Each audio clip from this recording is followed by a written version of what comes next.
Assalamualaikum warahmatullahi wabarakatuh. Sebelum memulai pembelajaran pada pagi hari ini, marilah kita berdoa menurut keyakinan dan kepercayaan masing-masing. Berdoa dimulai.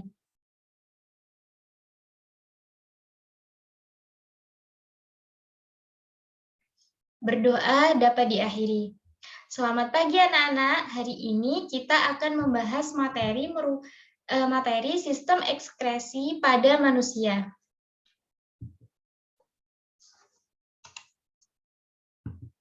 Selanjutnya yang pertama ada pengertian ekskresi. Nah, ekskresi sendiri adalah proses pengeluaran zat sisa metabolisme, baik berupa zat cair maupun gas. Nah, zat-zat ini berupa urin, keringat, empedu, dan karbon dioksida. Nah, kemudian zat-zat ini tuh harus dikeluarkan dari tubuh karena jika tidak dikeluarkan akan mengganggu bahkan meracuni tubuh. Selanjutnya ada alat-alat ekskresi. Perlu diketahui bahwasanya alat-alat ekskresi itu ada 4. Yang pertama ada kulit, nah ini merupakan gambarnya. Kemudian yang kedua ada ginjal, yang ketiga ada hati, dan yang keempat ada paru-paru. Nah, yang pertama kita membahas mengenai kulit. Kulit itu termasuk ke dalam alat ekskresi karena kulit itu mengeluarkan keringat melalui pori-pori kulit. Fungsi kulit sendiri yaitu yang pertama sebagai alat pengeluaran ekskresi dalam bentuk keringat. Selain itu, kulit itu juga berfungsi melindungi tubuh dari gangguan fisik seperti sinar, matahari, tekanan, dan juga suhu, gangguan biologis seperti jamur, dan gangguan kimiawi. Selain itu, kulit juga berfungsi sebagai pengatur suhu badan dan sebagai indera peraba.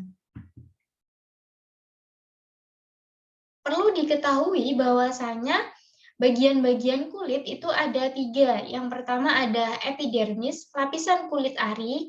Nah, lapisan ini merupakan bagian terluar yang sangat tipis. Bagian ini terdiri dari 2 lapisan, yaitu lapisan tanduk atau stratum corneum dan juga lapisan malpighi. Kemudian yang kedua ada dermis, lapisan kulit jangat. Lapisan dermis itu lebih tebal dibandingkan dengan lapisan epidermis. Kemudian yang ketiga ada jaringan bawah kulit atau disebut juga dengan subkutan. Nah, pada jaringan ini terdapat lemak yang berfungsi menahan panas tubuh dan melindungi tubuh bagian dalam dari benturan. Nah, ini merupakan bagian-bagian kulitnya. Kalau di gambar.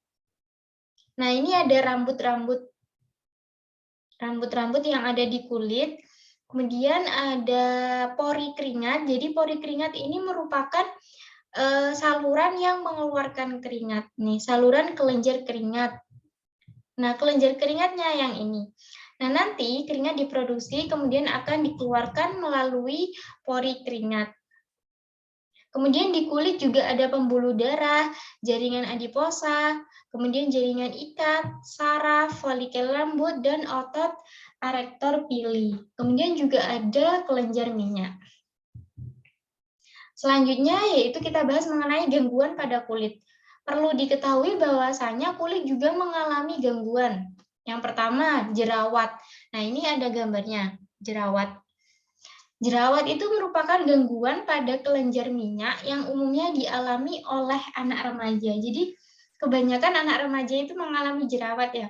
Kemudian yang kedua ada skabis atau kudis. Itu merupakan penyakit kulit karena tungau atau Sarcoptes skabis. Kemudian yang ini gambarnya yang kudis ya. Kemudian yang ketiga ada eksim atau alergi, merupakan penyakit kulit karena infeksi atau iritasi bahan luar yang termakan atau menyentuh kulit.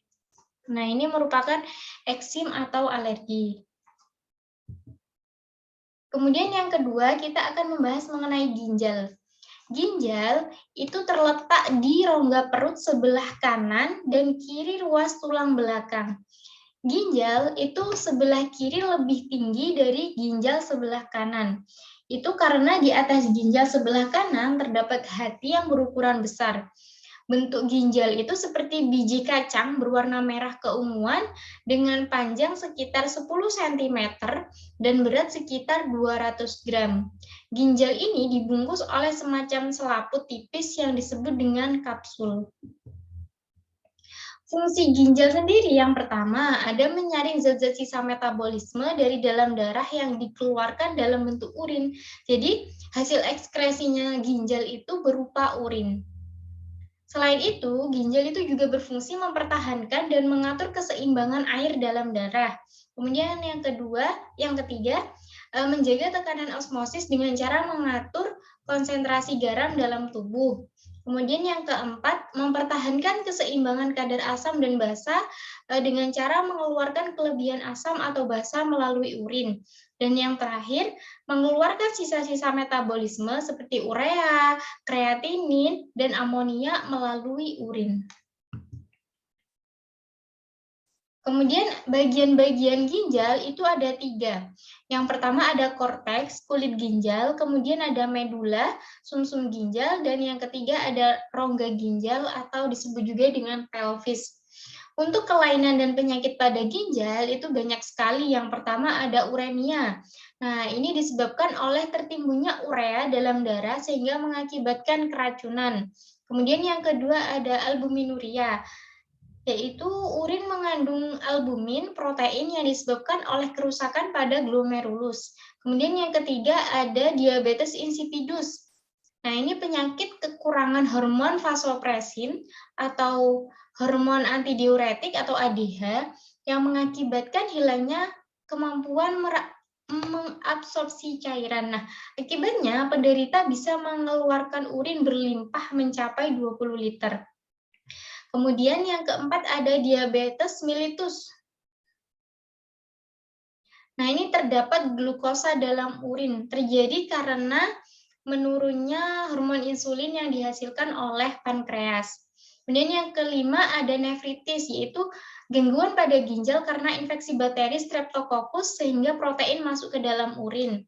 Kemudian yang keenam ada batu ginjal, adanya endapan garam kalsium di dalam kantong kemih. Kemudian yang ketujuh ada gagal ginjal. Nah, ginjal itu tidak dapat menjalankan fungsinya dengan baik sehingga harus dibantu dengan cuci darah atau cangkok ginjal bagi yang mengalami gagal ginjal. Nah, ini merupakan bagian-bagian ginjal. Di sini ada korteks, kemudian ada medula atau sumsum ginjal. Kemudian yang ini merupakan glomerulus, pembuluh kapiler, kemudian ada arteri ginjal yang ini, saluran ini, kemudian ada vena ginjal, ureter, dan juga yang bagian ini merupakan saluran pembawa hasil penyaringan. Nah, ini lebih jelasnya lagi ya.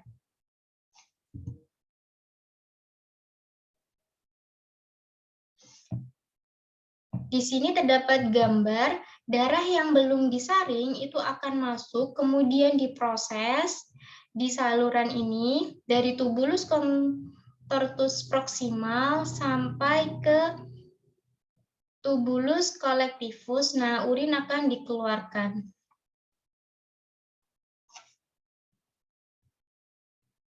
Nah, selanjutnya yang ketiga kita akan membahas mengenai hati. Hati merupakan salah satu alat ekskresi karena hati mengeluarkan urea dan amonia keluar tubuh. Hati itu terletak di rongga perut bagian kanan di bawah diafragma. Memiliki warna merah tua kecoklatan dengan berat sekitar 2 kg. Nah, ini merupakan gambar dari hati. Ada hati bagian kanan, hati bagian kiri, bawahnya di sini ada kantong empedu, dan di sini juga ada pembuluh vena hati. Fungsi hati. Nah, yang pertama, fungsi hati itu ada menyimpan glikogen, gula otot yang merupakan hasil pengubahan dari glukosa karena hormon insulin. Kemudian yang kedua ada menetralkan racun. Yang ketiga ada membentuk protombin untuk pembekuan darah. Yang keempat ada tempat pengubahan provitamin A menjadi vitamin A. Kemudian Selanjutnya yang kelima ada tempat pembentukan urea dan amonia yang berasal dari pemecahan protein yang rusak yang selanjutnya dikeluarkan dari tubuh melalui urin. Kemudian yang keenam, tempat pembentukan sel darah merah pada janin, dan yang terakhir yaitu sebagai organ ekskresi yang bertugas merombak eritrosit sel darah merah. Adapun gangguan dan penyakit pada hati, yang pertama ada penyakit Wilson, yang merupakan penyakit keturunan dengan kadar zat tembaga dalam tubuh yang berlebihan, sehingga mengakibatkan gangguan fungsi hati. Selanjutnya ada hepatitis, merupakan radang atau pembengkakan pada hati. Dan yang ketiga ada sirosis, yang merupakan penyakit hati yang kronis dan mengakibatkan guratan pada hati sehingga hati menjadi tidak berfungsi. Selanjutnya yang terakhir, alat ekskresi yaitu paru-paru. Paru-paru itu juga merupakan salah satu alat ekskresi karena paru-paru ini mengeluarkan gas CO2 atau karbon dioksida dan uap air. Paru-paru ini berfungsi sebagai pertukaran oksigen dan karbon dioksida yang tidak dibutuhkan oleh tubuh. Selain itu, masih banyak lagi fungsi paru-paru, diantaranya penjaga keseimbangan asam basa tubuh. Bila terjadi asidosis, maka tubuh akan mengkompensasi dengan mengeluarkan banyak karbon dioksida yang bersifat asam ke luar tubuh.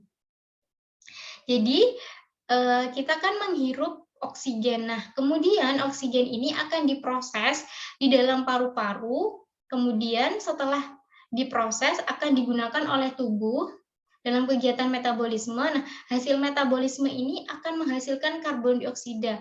Karbon dioksida ini akan dikeluarkan sehingga menjadi sesuatu ekskresi.